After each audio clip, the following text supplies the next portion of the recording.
Oke, selamat pagi anak-anak kelas 9 ya. Ketemu lagi dengan Ibu Agnes yang mengajar, membimbing kamu agama Katolik. Kelas 7 dengan Ibu, kelas 8 dan kelas 9 juga akan ketemu dengan Ibu yang sama. Jangan bosan-bosan ya Ibu ya. Karena tahun depan kamu pasti sudah dengan guru yang lain. Materi awal yang kita bahas pada saat ini untuk kelas 9 adalah Allah adalah sumber keselamatan. Semua meyakini itu bahwa Allah adalah sumber keselamatan. Oleh karena itu, sebelum kita memulai, Ibu lanjut materi, mari kita mengawali dengan tanda keselamatan Kristus dalam nama Bapa dan Putra dan Roh Kudus. Amin. Baik, kita mulai dari perhatikan slide yang Ibu tampilkan di sini. Setiap manusia itu selalu menginginkan keselamatan. Adakah kamu anak-anak tidak ingin selamat? Pasti semua ingin selamat ya. Baik, maka berbagai usaha manusia itu dilakukan untuk mempertahankan hidupnya. Sakit dia minum obat, jalan juga hati-hati, lalu dia berdoa. Itu selalu semua cara yang dia buat untuk menjadi selamat dalam hidupnya. Bagi orang beriman, kerinduan untuk memperoleh keselamatan itu berdasar pada iman akan Allah. Benar itu. Hanya pada Allah itu ada sumber keselamatan yang utama dan terutama. Bukan pada Bapa, bukan pada Mama, bukan pada sahabat, tapi hanya pada Tuhan Allah. Sejak semula Allah menghendaki hidup manusia selamat. Keselamatan itu ditunjukkan pada manusia tanpa lihat latar belakang, suku maupun kelompok. Kamu mau kulit hitam, putih, rambut air ko, rambut keriting ko, dari suku manapun Allah tidak memandang semuanya itu. Karena apa? Semua manusia berharga di mata Allah. Namun dalam kenyataan hidup sehari-hari kita jumpai banyak orang yang zaman sekarang hidupnya menjauh dari Allah. Bahkan dia anggap bahwa hidup tanpa Allah dia bisa jalani. Ibu harap anak-anak jangan berpikiran seperti itu. Itu orang yang tidak punya iman sama sekali. Baik, yang pertama tentang pandangan tentang sumber keselamatan. Banyak orang mengambil sumber keselamatan dari banyak versi. Yang pertama, keselamatan pada barang duniawi. Itu ada manusia yang mengukur keselamatan itu dari harta. Jadi dia kumpul harta banyak-banyak barang duniawi karena dia merasa bahwa dia tidak butuh Allah lagi, sehingga dia kumpul harta miliknya. Itu orang yang mempunyai iman yang sempit, yang hanya berharap bahwa harta itu adalah keselamatan bagi dia. Lalu ada yang kedua, keselamatan kepada kekuatan gaib. Dalam dunia sekarang ini masih saja kita jumpai itu orang mencari keselamatan lewat kekuatan gaib. Mereka anggap bahwa dari kekuatan gaib itu menjauhkan mereka dari malapetaka, kasih mereka keselamatan hidup, sehingga mereka menjauhkan dari Allah. Mereka melupakan Allah. Itu tidak boleh. Lalu kemajuan iptek sebagai sumber keselamatan. Sekarang siapa yang tidak mengenal tentang teknologi? Anak kecil pun tahu ya. Tapi banyak itu mereka menggantungkan hidupnya pada kemajuan iptek, pada alat-alat kesehatan. Mereka bisa bahwa saya punya teknologi, maka dengan itu saya bisa memperpanjang hidup. Tapi mereka tidak tahu bahwa hidup dan mati itu sesungguhnya adalah milik Allah. Tidak ada seorang pun yang dapat melawan kehendak Allah. Kamu mau alat tes kesehatan yang seperti apapun, tapi kalau Allah berkehendak kamu hidup, hidup. Kamu mati, maka mati. Kepercayaan pada kekuatan gaib yang tadi Ibu jelaskan dulu pernah disaksikan sendiri oleh Rasul Paulus.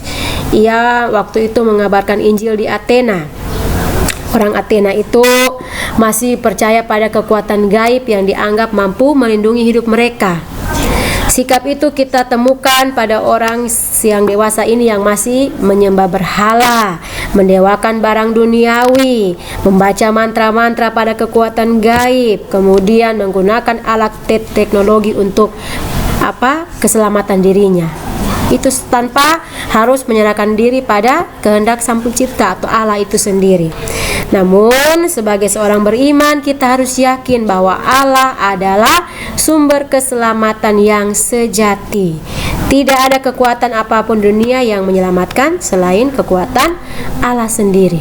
Baik, Mari kita perhatikan beberapa kutipan teks kitab suci dan dokumen gereja yang menyangkut tentang Allah sebagai sumber keselamatan. Dalam Yesaya bab 43 ayat 11, Akulah Tuhan dan tidak ada juru selamat selain daripadaku. Anak-anak bisa lihat sendiri sampai dengan yang Gaudium ini dari gereja punya itu, Allah yang sama adalah penyelamat dan pencipta, Tuhan sejarah manusia dan sejarah keselamatan. Ingat itu. Dalam perikop kitab suci, dalam aturan-aturan gereja sudah sangat diperjelas bahwa hanya Allah satu-satunya sumber keselamatan. Allah adalah pencipta awal dari segala kehidupan dan juga tujuan dari setiap ciptaan. Kamu lahir karena Allah, menjalani hidup itu pula karena Allah ada di situ, dan sampai esok lusa kita meninggal pun atau kita mati pun tujuan hidup kita adalah kepada Sang Pencipta atau Allah itu sendiri. Dia adalah Alfa dan Omega. Tahu Alfa dan Omega? Alfa itu berarti awal dan Omega berarti itu akhir. Allah itu adalah yang awal dan yang akhir, yang dulu hingga sekarang.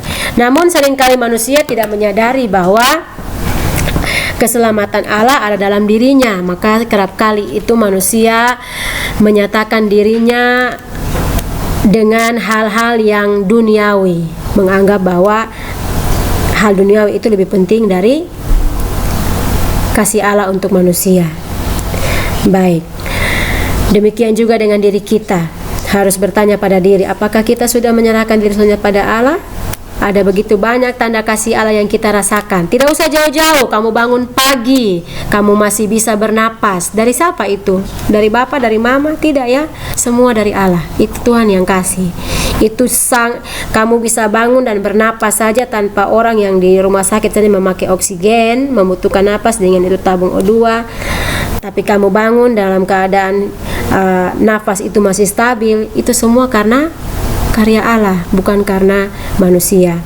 Bukti terbesar Allah juga bagi umat manusia adalah dengan mengutus putranya sendiri, Yesus Kristus, untuk menebus dosa-dosa manusia. Kamu lihat dalam Yohanes bab 3 ayat 16. Karena begitu besar kasih Allah akan dunia ini sehingga ia telah mengaruniakan anaknya yang tunggal, supaya setiap orang yang percaya kepadanya tidak binasa, melainkan beroleh hidup yang kekal. Namun kenyataannya tidak semua orang mau menanggapi karya penyelamatan Allah dalam Yesus, sehingga terjadi banyak penolakan, masih banyak yang tidak percaya dan tidak menerima. Penolakan manusia berpuncak pada peristiwa penyaliban Yesus di Golgota, yang kita sering dalam jalan salib itu ada perhentian-perhentian itu yang menggambarkan tentang sengsara Yesus. Semua itu terjadi karena tanda karya keselamatan Allah yang harus kita syukuri. Bagi kita orang Katolik terlibat secara langsung dan aktif dalam perayaan-perayaan sakramen, menjadi sarana bagi kita menghayati kehadiran Allah yang menyelamatkan. Oke.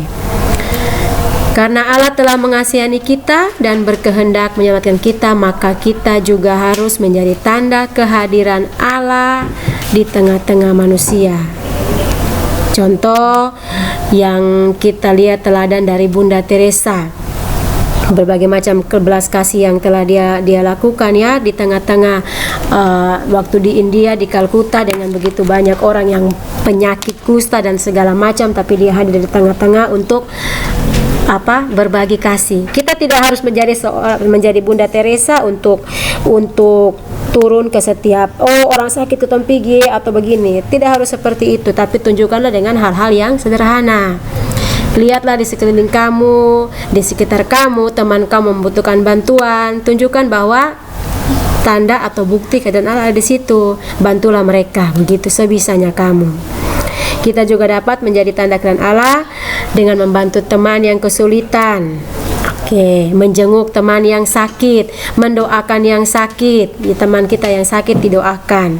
Lalu menyisihkan sebagian yang kita miliki untuk berbela rasa pada teman-teman yang mungkin berduka, lalu yang berkekurangan, seperti itu.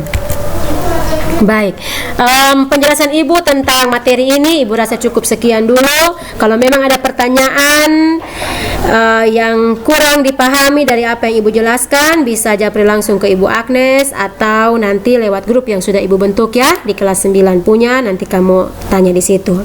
Baik, sebagai akhir dari pertemuan Ibu akan memberikan tugas, itu ada 10 pertanyaan.